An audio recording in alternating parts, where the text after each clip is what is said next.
all I can tell you is that if the mission is very clear and it's right up front, these bad days, good days keep happening. So when the bad days happen, one should not sink the head in sand. And when the good day happens, one should not be flying above.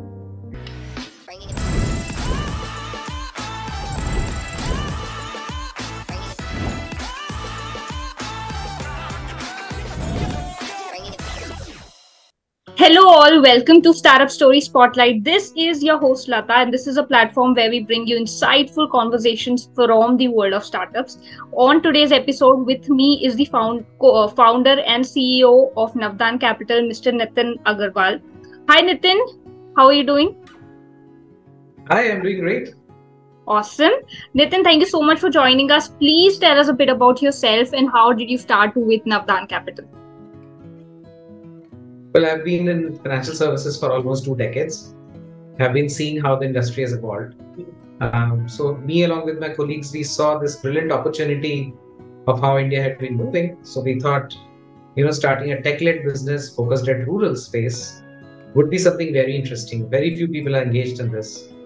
So we took a deep dive, went and understood the market well, and then started Navadhan. Okay. Awesome. And can you share us a bit, because you said you took a deep dive. So a follow-up question to that, can you share us some insights that you got initially when you did your primary research about this market? Share us few insights. Sure. So we're focused at inclusive finance. We are looking at people who are not getting full scope of services from the banking/NBFC space. So while we have been participants in this space and we have seen the challenges, we spent good 2 years going back to the grassroots, meeting customers, traveling to interiors, trying to understand and validate that if our understanding was correct or not. And we saw a massive opportunity. The big change we saw is that technology was there everywhere, except that the technology was not fit for purpose, was not being leveraged, was not being used. We saw the surge of how smartphones data was going. 10% penetration, and over a 2-year period that increased to 60% penetration in terms of smartphones. So massive growth happening on the tech side, digitization of records.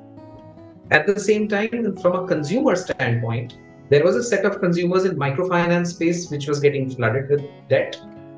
But one layer above that, people were not getting capital. And this is the area which expected deep impact.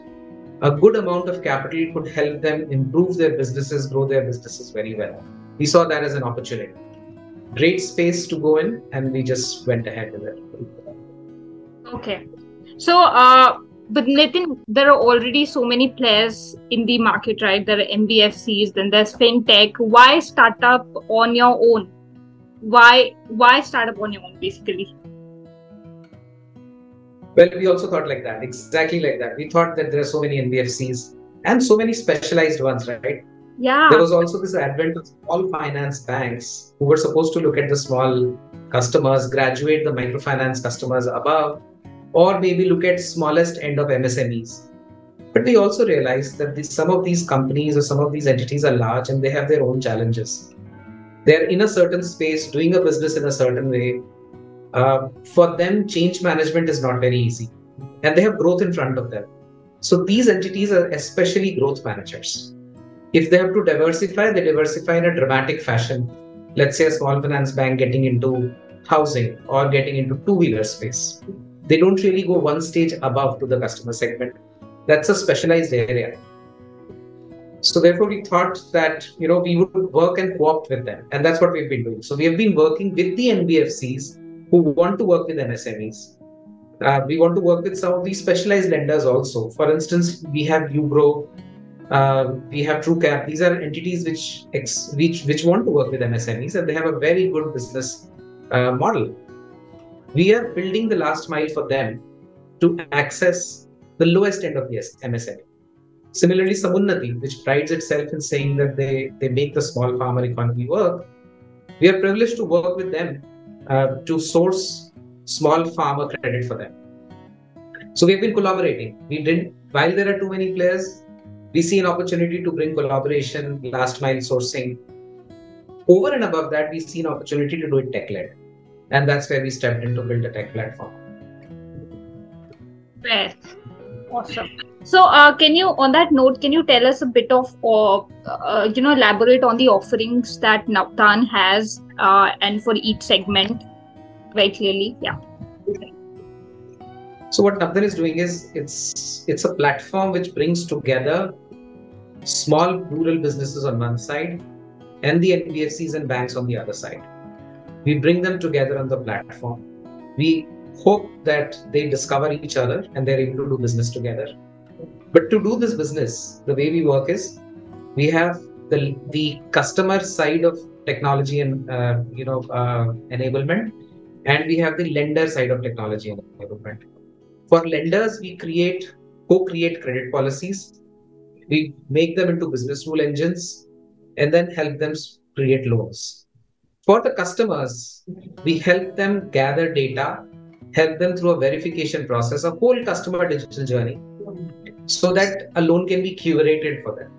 We do this using alternative credit methodologies. Lots of it is proprietary that we've built in-house, which makes it work for both the rural consumers as well as the lenders. Okay, so you mentioned something interesting. You curate loans for the customers. What does that mean? Can you elaborate on that a bit for us? So we would typically go and enroll a small business proprietor. We would see that the business that they run is new to credit, but the proprietor and their families would not be new to credit. We would look at their credit records. We would look at all the other digital footprints that we can gather. We look at their businesses. We have modeled the businesses in such a way in our platform that we are able to do cash flow analysis of them.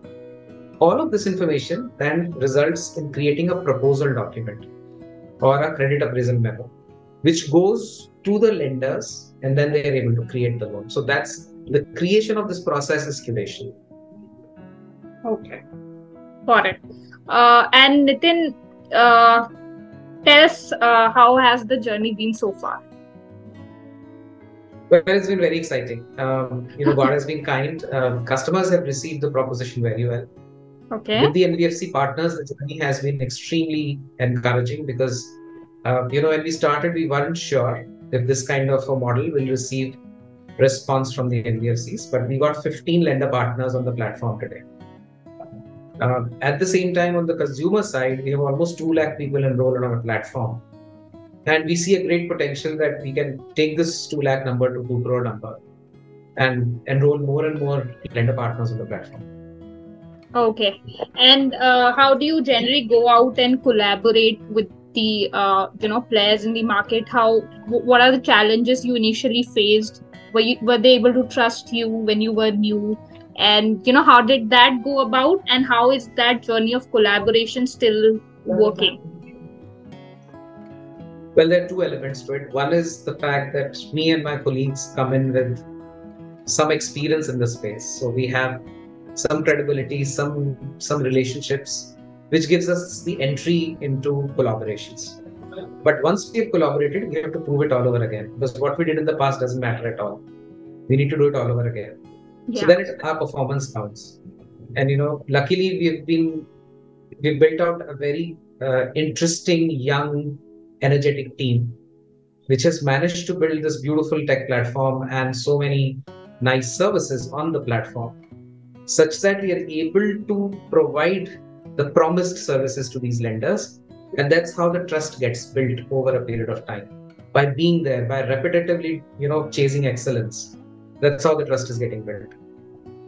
Of course, excellence is something you have to chase in order to get there. Definitely. Right. Okay. So tell me something very quickly. What is the most difficult part about managing a team? You've done it before. You're doing it. Not difficult. No? Managing the team is not difficult at all. So all these young folks who come out of colleges, even people who are experienced, they bring in their energies on the table. And I'm actually very blessed because, we are in a stage in India where everybody is eager to grow. Yeah. So this hunger to grow aligns with the hunger of the organization, the institution that we are creating as Navadhan. And this alignment helps us. So I learned a lot from these people, all these young guys. I thrive on the energies derived from them. It's absolutely exciting. Of course. So managing a team is a pleasure. It's not a pressure. Wow. Wow. I hope a lot of people agree to that. But that's right. That's definitely there. Energies, you need to pick it. Okay. Can you also tell us, how Asin Navdar integrates data sciences and technology more into it? Can you elaborate that a little for us? Sure. So we have made a bunch of tools on the tech platform, which are proprietary tools, which uses data at the back and then uses the self-learning capability of data by doing predictive analytics. Now, this self-learning and predictive analytics is on various data sets. One data set, for instance, is the trade line information that we get on the credit bureau data. One set is, for instance, when we look at their livelihoods, we look at their income sources, cultivation becomes one of them. So for each crop, for each pin code, we have modeled based on the last 10 years data, min-max model values, and then created a predictive analytics tool. As we gather more and more primary information, and we have now 2 lakh enrollments done, this tool gets more and more strengthened. As more data gets input, the tool keeps getting strengthened. So these are some of the examples that I'm giving, but through the journey, besides automation, we are building intelligence in decision making, both on internal control side as well as facilitating new product offerings. And it happens through some of these proprietary tools. Okay. It's all in-house, yes. Awesome. And where do you employ these techies from? Very curious. Which colleges do they are they in? Where do you get these techies from? Do you hire from LinkedIn? What do you do? How do you get them? So mix of them. So there is no secret sauce here. We have just been lucky that through the COVID period, when people were talking about techies at writing, my tech team has not seen attrition at all, because I think the mission that we have at Navadhan, the alignment on the mission is extremely, extremely good. People are excited about what they're building. We have done 168 releases so far on Asin platform, which is almost one release per week. And as new and new releases happen, the energy from that release fuels the team's passion all over again, because things do work. But specifically on hiring, I have 2 categories of people in my tech piece. One are people who have tech backgrounds, who have done a few years of tech experience. But then after that, they've done their MBAs from entities like rural management, forest management, or agribusiness management. That gives them sensitivity to the customer segment besides knowing tech. And then they complement the core tech team, which is the engineering team, which comes with very specific software development experiences. So these 2 together make this concoction which makes things work. Fair. So, Nitin, you seem very clear in your approach, in whatever you have to say, in whatever you're building, and I'm sure that can be seen in your team as well. How did you, let's say, get that clarity in your mind? I know you've told us how did you get to Navadhan and all of that, but how did you get that kind of maturity, clarity, of hitting that one goal and being so clear, because world is so dynamic than ever before. How do you stay on your foot on earth and do what you're supposed to do? How do you do that? Well, one clarity we had is that we want to build Navadhan as an institution. We want to build this as a next gen company which would grow to scale. Now, anything and everything that is required in terms of customer proposition, in terms of employees, and all of that has to be addressed. We knew the market gap, but what we did is chiseled it, refined it after we started Navadhan, and then made it very specific. But after starting the journey, every day has been a learning experience. So I wouldn't say that with me having spent 2 decades in the space, or my co-founders having spent a few decades in the space, we knew it all. We did not know it all. We knew the gaps. We knew how it could be done. But as we are doing it, every day is a revelation. Every day is a learning. I'll give you a very crude example. Back in 1998, I used to do C++ programming. I learned Python through the COVID period. Right. So, and I discovered they're very similar. So we are all are learning. It's not just about coding languages. It's also about what customers need, what technologies are available, how to make it work, how to make it fit for purpose is what we've been learning every day. And that's where having a young team helps, because we can cross feed each other with their learnings, our learnings, resulting in value creation. Of course. And do you have probably any stories to tell on, on any challenges, on a story of any day that's been really difficult, but you got through? Any kind of story, feel free to share any milestone story, any story with your team, any story with the customer, or any story when you were doing a market research. Feel free to tell any good story with us. Well, when we went to the market, we had a thought that we would focus, or we would have a positive bias towards woman-oriented enterprises, and see how technology can help achieve that. And, while we were trying to retrofit it, we realized that technology is very secular. It doesn't care about your gender, your age, or any other parameter. A user and a user experience is all it matters. So therefore, one of the experience would be when we were trying to figure out how to be focused at women entrepreneurs, we used to use the term inclusive. We used to say, let's make it an inclusive fintech where we are able to make it easier for women to participate. And very quickly we learned that instead of making it inclusive, we have to make it focused, because there are special things that need to be done for special people. And therefore, we are no longer saying we are just being inclusive. We are actually addressing the segment and making changes accordingly. And when you ask me interesting stories, a lot of them come to my mind when I interacted with women entrepreneurs. But I must tell you that women entrepreneurs are more gutsy. They are more capable of managing stress. They are more positive. So I have a customer who's had a very difficult time with her husband going through a heart ailment. We supported her early on, and we have given her 3 facilities over the last 2 years. She went through some troubles, and she's actually come out winners out of that. She was able to get her husband treated.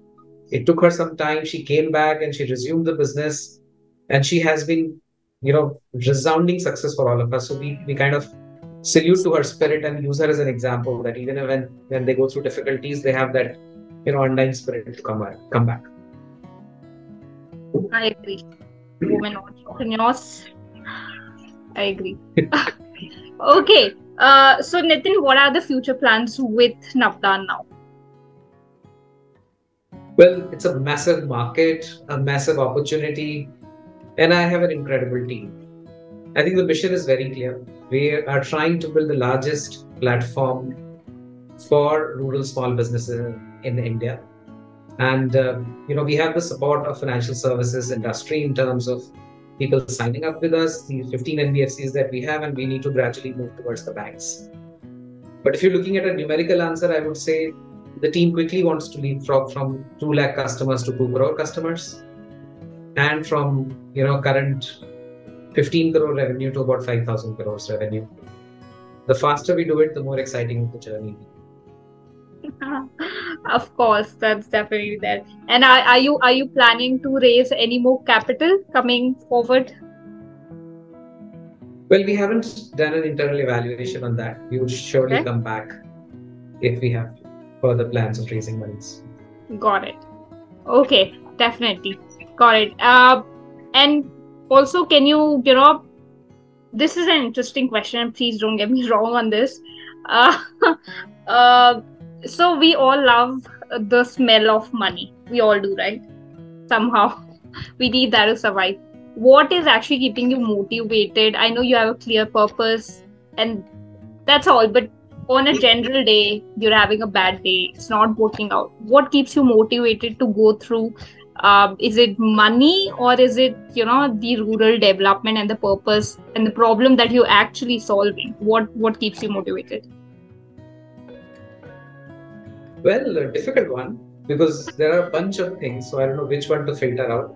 But all I can tell you is that if the mission is very clear and it's right up front, these bad days, good days keep happening. So when the bad days happen, one should not sink the head in sand. And when the good day happens, one should not be flying above the surface. So And I think with all the gray hair around, and this is all gray, okay? So I don't think we are getting too carried away by a few bad or a few good days.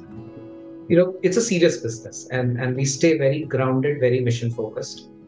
And I have my team around. So, if I'm having a bad day, somebody else is there to infect me back with all his energies or her energies to perk up the day. It always happens. That is the perk of having a team, for sure. Definitely. Okay. India is the talk of the town right now. What do you believe? Because you've been on the ground working for the rural development, right? In a way. So, what do you think would be the support from rural sectors, especially, and the rural section of the society towards this extraordinary growth story of India that's been painted and that's still in painting? So, yeah, what do you think about that? Well, I think the biggest player in the space is the government. And I would say the governments have been fairly progressive, fairly facilitative, fairly flexible. And because we are in financial services, it even becomes more important that the regulation is facilitative. So we're very happy with the way RBI has been managing the space and the opportunity. But if you ask me challenges, India is still an economy where large population is dependent on cultivation or on agriculture, and agriculture in turn is largely dependent on rainfall. That I think continues to be there. While there's a lot of change, the change is towards positive. The dependence of agri incomes in rural economies going down, alternative income sources are growing. But at the same time, there are challenges of how people should be growing in a sustainable manner. And when I say sustainable manner, the biggest challenge that I see coming forward is going to be the climate. So therefore, and in India more specifically, besides the much talked about air pollution, which is more a metro problem or problems of the cities, there is the topsoil, there is the water, the irrigation piece, there's lot of loss of water table and the loss of topsoil. There is a massive opportunity we see where we could work on the climate side along with our customers on the financing side to help them, save on the climate, which is including the topsoil and irrigation. So we are thinking through it, and we would come back with some initiatives. Interesting. That's interesting. Okay, so lastly, what advice would you give to aspiring entrepreneurs who are looking to build,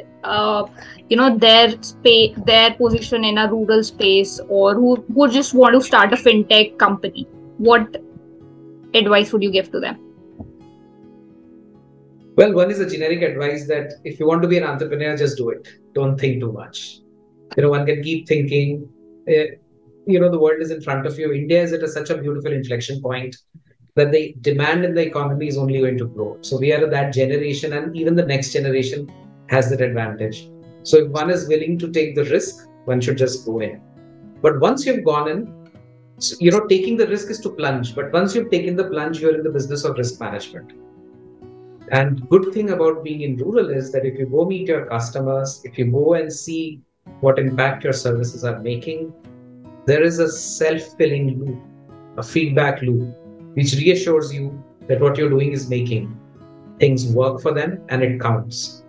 So one is before you start and one is after you start. Focus on customers. If it works for the customers, it would work for you. And I think that's very much advice for any space in the market, right? Customers, hear out your customers. That's, I think, the most important. More so in rural, because quite often we take rural customers for granted, while rural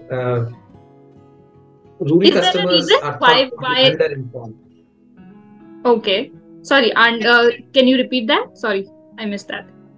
I was mentioning that quite often rural customers are thought to be underinformed, but there is a lot of indigenous knowledge they have, which makes their aspirations, their requirements slightly different. If one is sensitive to that, things do work out.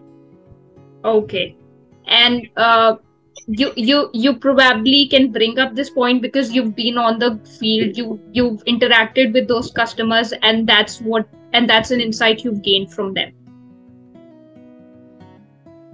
Oh, absolutely. The more we keep interacting with the customers, it just improves our capability to serve them. Understood. So my last really, this is the last question. What do you think the rural customers actually want? Well, like anybody else, they want better life, they want growth, they want improvements. And improvements could be incremental, improvements could be disruptively, leapfrogging. Both cases, rural customers are more resilient and therefore more aspirational. I think we just need to match their aspirations and their capability to grow things and capability to make it, 2x, 3x very quickly compared to the scope that one would have in the urban markets. That's the respect and that's the growth that we expect the rural customers to get to. That's a great insight about that. I'm sure a lot of us would be very excited to hear that and even try and build something there. I'm sure the opportunities are crazy, very much in the next 5-10 years, especially in the rural section, right? Oh, absolutely. Absolutely. And more specifically in fintech space, where most of the lending fintechs are focused at tier 1, 2, 3. But very few people are building on ground for the last mile, especially when the smartphone penetration, the UPI penetration is growing, and there is a massive opportunity to serve them using technology. So yes, the opportunity in rural is much larger. And when there's lending, there's capital, and then definitely the growth is supposed to come. Absolutely. Understood. Great. Thank you so much, Nitin, for joining us on this conversation. It was really lovely having you. It was great insight into whole new section only some players are concentrated on. But I'm sure many more will come and we'll see a great development from there as well. We're already seeing, by the way. And obviously, we believe you guys are doing a great job. Hope you reach great heights. The numbers you gave me, hope you and your team really make it soon. We're vouching for you. Thank you so much. And guys, please subscribe and we'll come back with more such interviews. Thank you so much. Have a great day. Thank you for having me. Thank you.